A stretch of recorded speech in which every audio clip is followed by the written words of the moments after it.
This is Eric Tarr, Senior Attorney at the National Law Center on Homelessness and Poverty, reporting from our final day of hearings of the U.S. government before the UN Committee Against Torture. Today, the U.S. began its replies to the committee, reiterating its absolute statement that torture and cruel, inhuman, and degrading treatment are against our founding values as a nation and are wrong at all times, everywhere.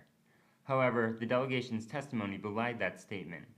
When given the initial opportunity to respond to yesterday's question about the steps they are taking to combat criminalization of homelessness, they failed to do so. Committee member Pradhan Mala, disappointed with this, asked a pointed follow-up question, building on the recommendations of two prior human rights reviews. My final comment. I'm hoping that U.S. government will commit to implement the recommendation of Human Rights Council and the third committee to use federal grant funding incentive to decrease the criminalization of homeless. We are really encouraged with your fundamental values, absolute prohibition from torture. We want to see this value is translated in the law, in the institution, in the resources, in the mindset, in the life of each individual. Thank you. But again, the government concluded its responses without addressing criminalization.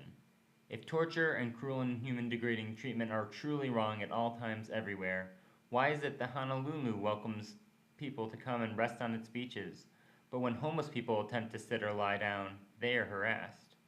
Why does Fort Lauderdale welcome spring break students to party outside with barbecues and beer, but when 90-year-old Arnold Abbott attempts to share food in the park, he is cited for doing something wrong?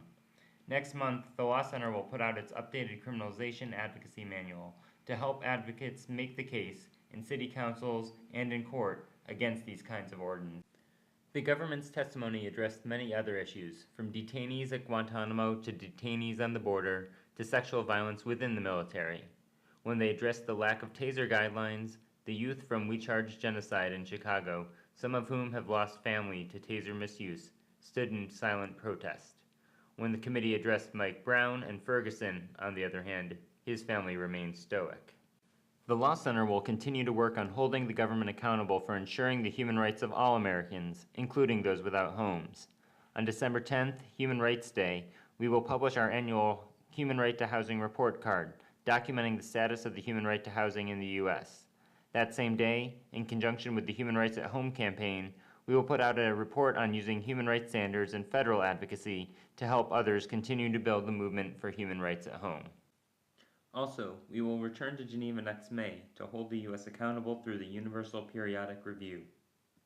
It was a long, hard week in Geneva, but it's one that our powerful group will make sure comes home with us. As always, you can get our materials on our website or follow us on Facebook or Twitter. Thanks, and good night from Geneva.